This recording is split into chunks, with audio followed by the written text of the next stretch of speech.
Guys, स्वागत है आपका फिर से आपके यूट्यूब चैनल ट्यूटर पॉलिश पर। दोस्तों, मैं हूं आपका दोस्त और होस्ट प्रियव्रत सिंह, और आज को हम डिस्कस करेंगे बहुत ही इंपॉर्टेंट टॉपिक के बारे में, जो कि आपकी पॉलिटिकल साइंस का है। तो फ्रेंड्स, वैसे तो मेरे चैनल पर हिंदी मीडियम में पॉलिटिकल साइंस के कुछ वीडियोस मैं ऑलरेडी अपलोड कर चुका हूं, लेकिन इंग्लिश मीडियम का मैंने पॉलिटिकल साइंस का कोई भी video specially BA first year वालों के लिए अभी तक अपलोड नहीं किया हुआ है। तो उसी कैटेगरी में मैं नया वीडियो लेकर आ रहा हूँ आज, जिसमें मैं आपके लिए इंग्लिश मीडियम का कंटेंट बताऊँगा। क्या रहेगा यूनिट फर्स्ट में, कैसे क्वेश्चंस हैं, कैसे क्वेश्चंस आते हैं, इस तरह की पूरी चीज़ें हम डिस्कस करेंगे। और साथ में इंग्लिश मीडियम वाले बच्चों के लिए वीडियो बहुत ही हेल्पफुल होने वाला है। तो वीडियो को लास्ट तक देखिए, और वीडियो अच्छा लगे तो वीडियो को लाइक करना, कमेंट करना और चैनल को सब्सक्राइब करना ना भूलें। तो शुरू करते हैं आज का वीडियो। देखिए, सबसे पहले फ्रेंड्स आपके लिए दिया हुआ है यहाँ पर यूनिट फर्स्ट, और ये है आपका पहला क्वेश्चन।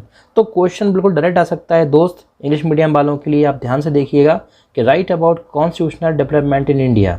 तो दोस्तों, वीडियो बाइलिंगुअल रहेगा, यानी कि वीडियो को मैं हिंदी इंग्लिश दोनों लैंग्वेज में समझने का कोशिश करूंगा, बिकॉज चैनल पर ऐसे बहुत सारे सब्सक्राइबर्स हैं जो बेसिकली हिंदी मीडियम से भी और इंग्लिश मीडियम से भी हैं। तो दोनों के लिए वीडियो अच्छा हो सकता है, लेकिन पीडीएफ इस वीडियो का जिसको मिलेगा वो पीडीएफ मिलेगा बेसिकली इंग्लिश मीडियम वाले स्टूडेंट्स के लिए इंग्लिश में। तो पीडीएफ जो डाउनलोड करेंगे वो इंग्लिश में मिलेगा, लेकिन वीडियो आपके लिए हिंदी इंग्लिश दोनों लैंग्वेज में समझ में आ जाएगा। तो लिखा हुआ है कॉन्स्टिट्यूशनल डेवलपमेंट इन इंडिया, संवैधानिक विकास को बताइए। तो दोस्तों, सबसे पहले आप समझ लीजिए कि होता क्या है कॉन्स्टिट्यूशनल डेवलपमेंट। तो देखिए, जैसा कि आप लोग जानते हैं कि हमारा देश का कॉन्स्टिट्यूशन है, जिसको हम इंडियन कॉन्स्टिट्यूशन बोलते हैं। लेकिन क्या आपको पता है कि इस कॉन्स्टिट्यूशन बनने के पीछे बहुत लंबी कहानी है, और ये लॉन्ग स्टोरी है, उस स्टोरी के बारे में हम डिस्कस कर रहे हैं। तो आपके लिए यहाँ पर बिल्कुल क्लियरली मेंशन किया हुआ है हिस्टोरिकल रिव्यू, यानी कि ऐतिहासिक रिव्यू क्या बताता है कॉन्स्टिट्यूशनल डेवलपमेंट के बारे में भारत की। तो शुरुआत कहाँ से हुई? शुरुआत हुई दोस्तों ईस्ट इंडिया कंपनी से। कहाँ से हुई? ईस्ट इंडिया कंपनी से, क्योंकि ये गोरे ही थे ऐसे, ये अंग्रेजी ऐसे थे जिन्होंने संविधान की एक नींव रखी हमारे देश में। नहीं तो इनके पहले संविधान वगैरह इतना ज़्यादा नहीं चलता था। हाँ, राजा महाराजा होते थे तो वो अपने कुछ कानून, कुछ रूल्स, कुछ रेगुलेशन बनाते थे, but that was not of the part of the constitution. तो ये थोड़ा सा आप ध्यान रखिएगा। तो फ्रेंड्स, यहाँ पर आपके लिए दे रहे हैं east India company.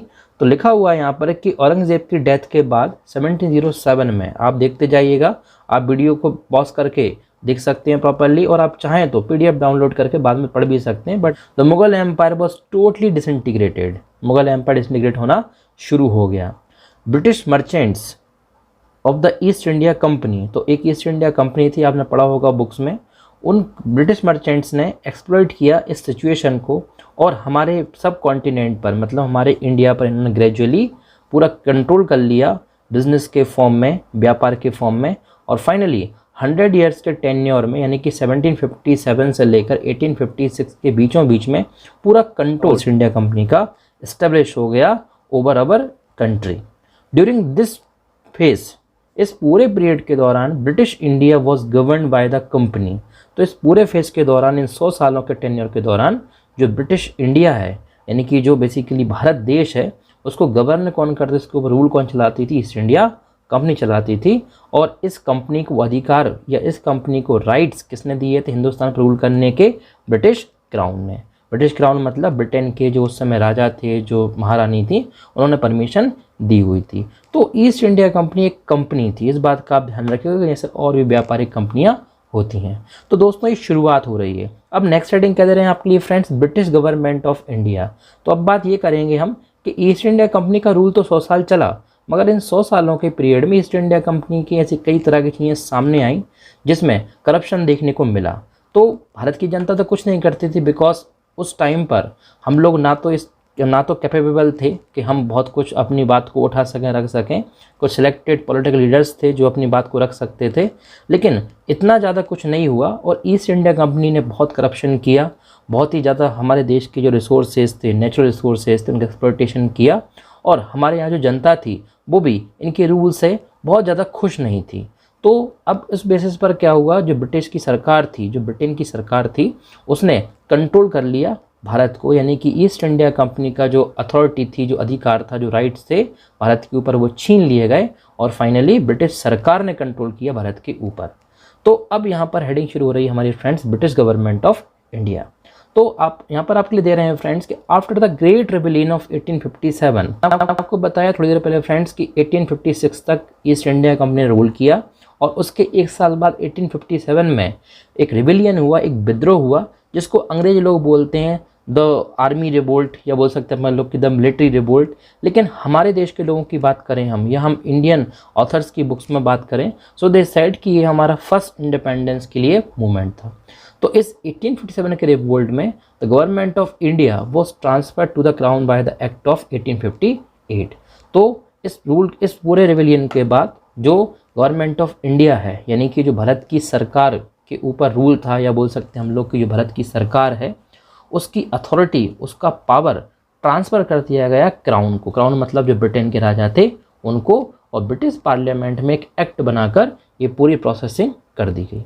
All the powers exercised by the East India Company were vested in the secretary of state for India and his council.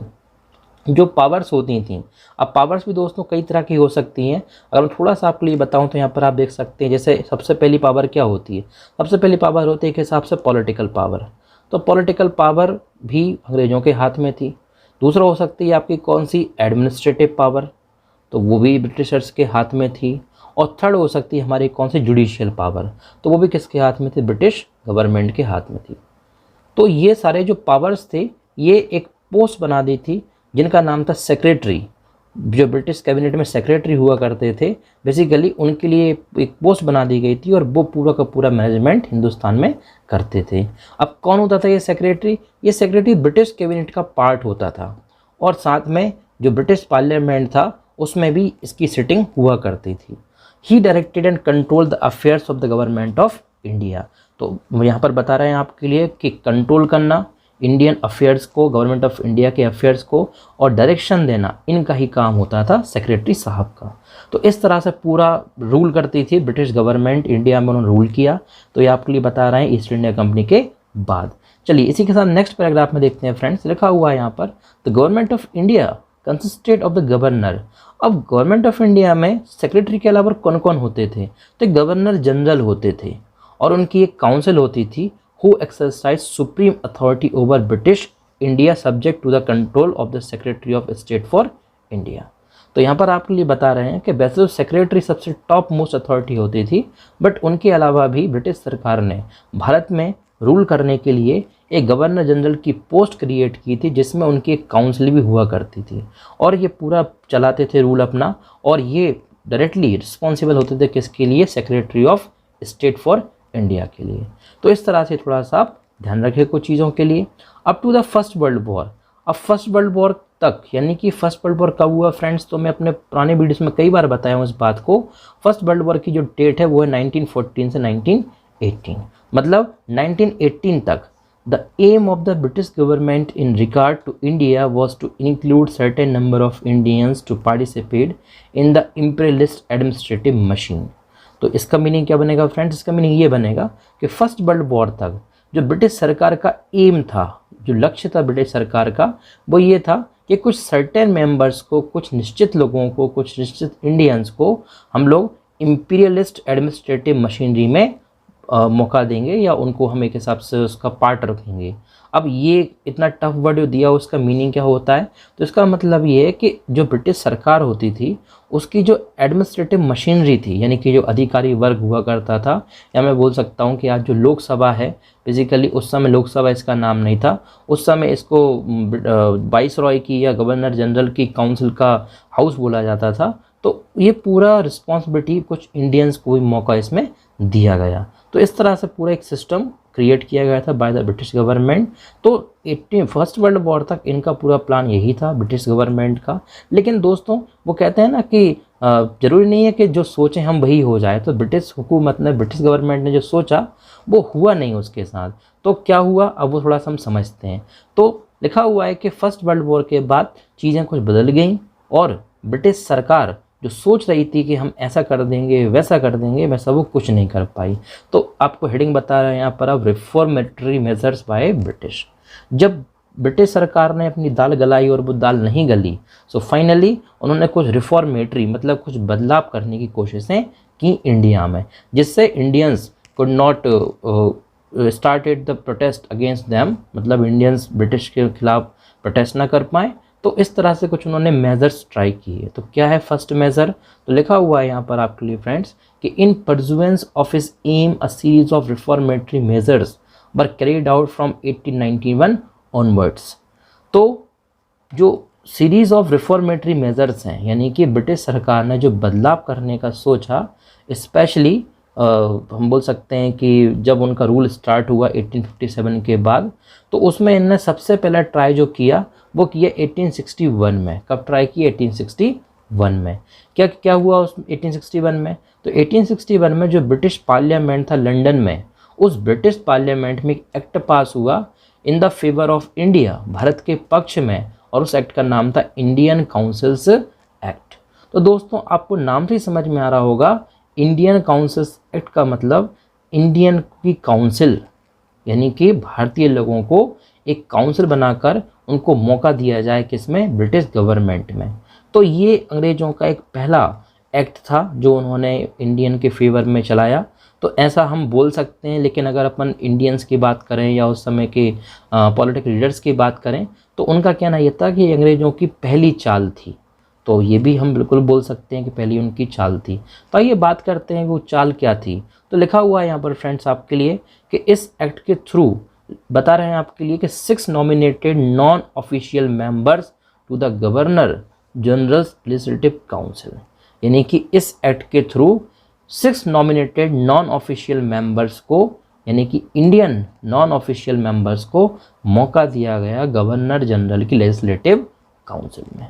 तो जो मैं आपको लोकसभा वाली बात बता रहा था दिल्ली में, उसको गवर्नर जनरल लेजिस्लेटिव काउंसिल भी कहा जाता था। तो ये इसलिए किया गया ब्रिटिश सरकार के द्वारा कि भारतीय क्या थे, 1857 के बाद बहुत नाराज़ थे। उनको लग रहा था कि अंग्रेज लोग देश से भाग जाएं। अंग्रेजों ने चाल चली, सोचा कि क्या किया जाए, तो उन्होंने चाल चली और उन्होंने दिमाग लगाया कि ऐसा करते हैं, कुछ इंडियंस को काउंसिल का पार्ट बना लेते हैं। उनसे बोलते हैं कि भाई देखो, हम तो आपके लिए मौका भी दे रहे हैं हमारी काउंसिल में, तो हमको क्यों भगाना चाहते हो यहाँ से, हम सब मिलजुल कर रहेंगे। इस तरह की डायलॉगबाजी उन्होंने करने का ट्राई किया, बट वो हो नहीं पाया। तो पहली चीज़ आप थोड़ा सा ये ध्यान रखिए कि 1861 की। उसके बाद फ्रेंड्स अब यहाँ से शुरू होता है 1892। क्या हुआ 1892 में? The Indian Councils Act added a few indirectly elected number to the provincial legislative councils and through them at a further stage of indirectness to the Governor General's Legislative Council। इसका मीनिंग फ्रेंड्स ये होगा, हिंदी में आपको बहुत ज़्यादा tough लग रहा होगा वर्ड्स को देखते हुए, but need not worry about this. अगर मैं हूँ तो आपको टेंशन लेने की ज़रूरत नहीं है। यहाँ पर ये बता रहे हैं आपके लिए कि 1892 में इस इंडियन काउंसिल एक्ट में एक रिफॉर्म या बोल सकते हैं लोग एक अमेंडमेंट किया गया, और इसमें इलेक्टेड मेंबर्स को मौका दिया गया। यानी कि ये लिख दिया गया उस एक्ट में 1892 में कि जो भी इनडायरेक्टली इलेक्टेड मेंबर्स होंगे प्रोविंशियल लेजिस्लेटिव काउंसिल्स के, वो भी बेसिकली क्या बनेंगे, अब पार्ट बनेंगे of the governor generals legislative council, जो कहाँ थी उस समय? दिल्ली में थी, जिसको आज आप लोकसभा कहते हो। तो इस तरह से एक बदलाव किया गया, ये आप थोड़ा सा ध्यान रखिएगा। ये सेकंड मतलब 1861 का ही एक्ट है, लेकिन 1892 में इसमें एक बदलाव किया गया, अमेंडमेंट किया गया। तो यहाँ से स्टूडेंट जो थोड़ा बहुत पॉलिटिक्स को समझते हैं, राजनीति को जानते हैं, दे कम्प्लीटली नो कि हाँ क्या बात मैं यहाँ पर कर रहा हूँ, तो थोड़ा सा आप देख सकते हो। आगे बढ़ते हैं इसी के साथ 1892 के बाद फ्रेंड्स 1909 की बात करते हैं अब। तो 1909 में क्या हुआ? तो देखिए, आपको जब आंसर लिखने के लिए आएगा, आपको क्वेश्चन अगर आता है कि write the constitutional development in India या write about the constitutional development in India, तो आपके लिए क्या करना है, ज़रूरी नहीं है कि आप इस तरह से जो आपका इस PDF में लिखा हुआ है आप इस तरह से चीज़ों को मेंशन करें, ये ज़रूरी नहीं है। आप लिख सकते हैं तो बहुत अच्छी बात है, otherwise you can do the headings at first. आप हेडिंग्स को लिखिए सबसे पहले, और उन हेडिंग्स को लिखने के बाद आप कुछ खास तरह के पॉइंट्स को PDF वीडियो के बाद जो PDF में अपलोड करूँगा उसमें आप देख सकते हैं, और वहाँ से क्या करना, आपके कुछ खास तरह के पॉइंट्स हाईलाइट कर लेना, और उनको आप अपने नोट्स बना सकते हो। आप इस तरह की चीज़ें आप कर सकते हो, और अगर आप चाहो तो कुछ खास लाइन्स आप ले सकते हो। मैं वीडियो के एंड में कुछ खास लाइन्स के बारे में बता दूंगा आपको, so that you can easily digest all these things. तो अब इसमें फ्रेंड्स आपके लिए बता रहे हैं कि इस तरह की चीज़ें हुई और 1909 का जो टाइम आया उसमें क्या बदलाव हुआ, तो बात थोड़ा सा बात करते हैं अब। तो 1909 की अगर हम बात करें तो इसमें एक और रिफॉर्म हुआ, तो देख लीजिए यहाँ पर क्या लिखा हुआ है। In 1909 the Indian councils act better known as the Morley Minto reforms. Indian council act बना 1861 में ही, लेकिन उसमें आगे जाके बदलाव कर दिया गया 1892 में, एंड देन सब्सिक्वेंटली 1909 में भी उसमें एक चेंज किया गया। तो मतलब अंग्रेजी लोग बस यही कोशिश कर रहे थे कैसे भी करके इंडियंस को बहलाकर फुसलाकर उनको बस अपनी तरफ कर लिया जाए, या वो हमारे अगेंस्ट रिवेलियन ना करे। बिकॉज 1857 का जो रिवेलियन था, जो मैं आपको वीडियो को शुरू में बताया फ्रेंड्स, ये ऐसा रिवेलियन था कि इससे अंग्रेजों की कमर टूट गई थी। ऑल्दो उन्होंने कंट्रोल कर लिया था वापस सब कुछ, क्योंकि उसमें ऐसा बताया जाता है कि कुछ भारतीय राजाओं ने भी मदद की थी अंग्रेज़ों की, लेकिन उसके बावजूद भी अंग्रेज़ों को ये डर बैठ गया था हमेशा के लिए कि भाई भारतीय अगर चाहें तो हमको देश से हटा सकते हैं। तो ये थोड़ा सा आप ध्यान रखिएगा। तो 1909 में क्या हुआ फ्रेंड्स कि फिर से दो लोग थे, दो ब्रिटिश अधिकारी थे, उनका नाम था मॉर्ले और मिंटो। इन्होंने इस काउंसिल एक्ट में रिफॉर्म करने का एक प्रस्ताव रखा इन द ब्रिटिश पार्लियामेंट, और इन्होंने इसमें क्या लिख दिया कि introduced an elected majority into the provincial legislative councils and elected majority under elected except for the land owners seats and the Muslim seats. तो एक हिसाब से भारतीयों के लिए थोड़ा सा और मौका दिया गया गवर्नमेंट मशीनरी का पार्ट बनने के लिए या काउंसिल्स में मेंबर बनने के लिए। तो इस मॉर्लेमेंट रिफॉर्म्स में क्या लिख दिया गया कि इलेक्टेड लोग क्या बन सकते हैं, अब राज्य की जो विधानसभाएं होंगी, यानी कि जो स्टेट कहाँ लिखा है,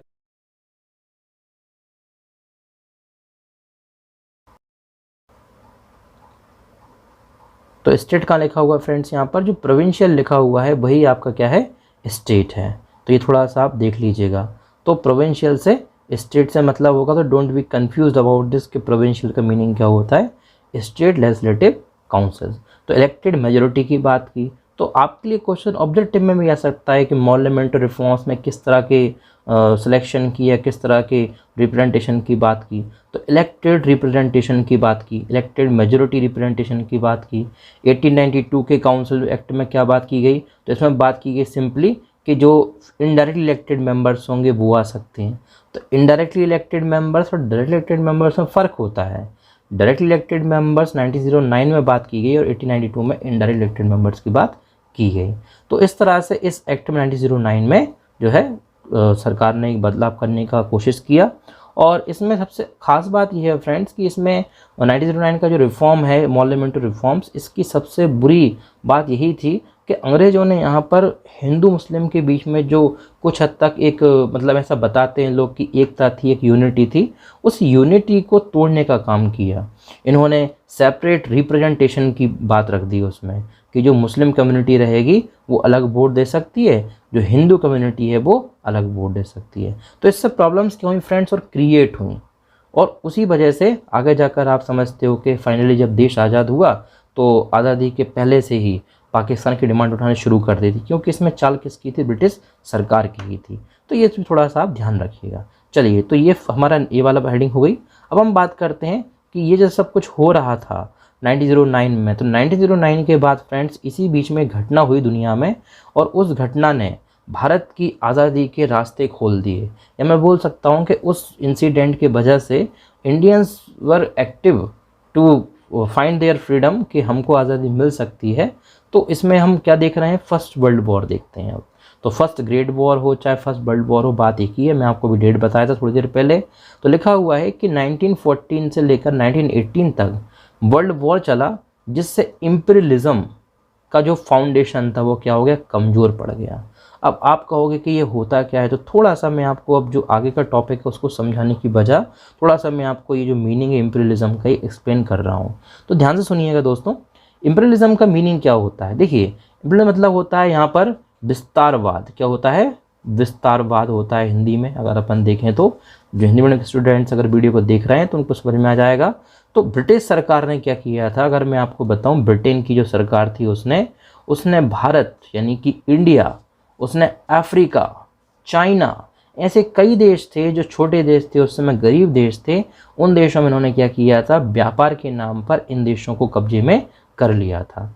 और 1914-1918 का जो फर्स्ट वर्ल्ड वॉर था, इस फर्स्ट वर्ल्ड वॉर के बाद ब्रिटिश इम्पीरियलिज्म क्या हो गया था, कमज़ोर पड़ गया था। मतलब हर देश के लोग समझ चुके थे कि अंग्रेज लोग क्या कर रहे हैं, देश को लूट रहे हैं। वहाँ पर पॉलिटिकल अवेकनिंग, या मैं बोल सकता हूँ कि राजनीतिक चेतना लोगों के अंदर आ चुकी थी, लोगों के अंदर सोशल हार्मनी डेवलप हो चुकी थी। और इसी का परिणाम हुआ कि भारत में भी आंदोलन हुए अगेंस्ट द ब्रिटिश गवर्नमेंट, और चाइना में भी आंदोलन हुए, अफ्रीका में भी आंदोलन हुए। तो पूरा मतलब दुनिया में अगेंस्ट द इम्पीरियलिज्म और अगेंस्ट द ब्रिटिश गवर्नमेंट बोल सकते हैं इंसिडेंट होना शुरू हो चुके थे। यहीं से अंग्रेज लोगों को डर लगने लगा।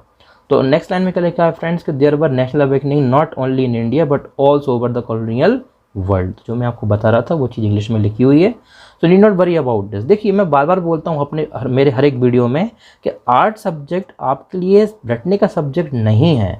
आप खुद सोचो, it's not possible to you, किसी के लिए पॉसिबल नहीं है यार, इनफैक्ट मुझे तक पॉसिबल नहीं है। तो तरीका वही है कि हम चीज़ों को समझें और अपनी भाषा में वहाँ पर लिखें। लेट्स से कि जैसे हिंदी मीडियम के बच्चे पढ़कर और चीज़ों को लिख डालते हैं, वैसे ही आप ट्राई कीजिए और आप कर सकते हो। तो ये थोड़ा सा आप चीज़ों को ध्यान रखिएगा। तो इस तरह से इनकी पूरी कमर टूट गई। The slogans of national self determination were launched. और सेल्फ डिटर्मिनेशन मतलब खुद की आज़ादी, खुद की स्वायत्ता, या बोल सकते हैं कि सेल्फ इंडिपेंडेंस के लिए पूरी दुनिया में आंदोलन होने शुरू हो चुके थे after the first world war. Consequently मतलब होता है आफ्टर द रिजल्ट, या परिणाम स्वरूप अगस्त 20, 1917 the British government made a declaration of policy, the essential passage of which runs as such the policy of his majesty's government with which the government of India are in complete accord is that of increasing the student Indians in every branch of the administration and the gradual development of self-government institutions with a view to the progressive realization of responsible government in India as an integral part of the British Empire। तो भाई देखो बहुत बड़ा passage हो चुका है, लेकिन इस पैसेज को भी हम थोड़ा सा डिटेल में समझते हैं, हिंदी में समझा देता हूँ मैं आपको जल्दी से। तो हुआ कुछ नहीं है, जैसे ही वर्ल्ड वॉर ख़त्म होने का दौर आया, यानी कि 1918 में ख़त्म हो रहा था, और 1917 ब्रिटिश सरकार ने, अगस्त का महीना था, 20 तारीख थी, एक पॉलिसी लॉन्च कर दी। उसमें बोल दिया ब्रिटिश सरकार ने इंडियन से कि भाई हमारे खिलाफ प्रोटेस्ट मत करो, हम वैसे ही 4 साल 5 लड़ाई लड़ने के बाद इतना हार चुके हैं, थक चुके हैं, ऊपर से तुम परेशान करोगे हमारे लिए, तो हमें तुम्हारे देश में रहने दो। हम क्या करते हैं, तुम्हारे लिए एवरी ब्रांच, मतलब हर एक एडमिनिस्ट्रेशन की ब्रांच में तुम सबके लिए बहुत ज़्यादा रिप्रेजेंटेशन देते हैं, मतलब हर एक वर्ग के व्यक्ति के लिए मौका दिया जाएगा ब्रिटिश सरकार के साथ सरकार चलाने में। तो इस तरह की एक अगली चाल चली ब्रिटिश सरकार ने अगस्त 20, 1917 में। तो ये थोड़ा सा आप ध्यान रखिएगा। चलिए इसी के साथ फ्रेंड्स आगे बढ़ता हूँ मैं। Dyarchy government of India act 1919। तो फ्रेंड्स ये वाला जो टॉपिक है, यानी कि ये वाली जो हेडिंग है, इसके बाद गवर्नमेंट ऑफ इंडिया एक्ट 1935 है, फेडरल गवर्नमेंट है, डायरकी है, ये सभी हेडिंग्स हम डिस्कस करेंगे वन बाय वन हमारे नेक्स्ट वीडियो में।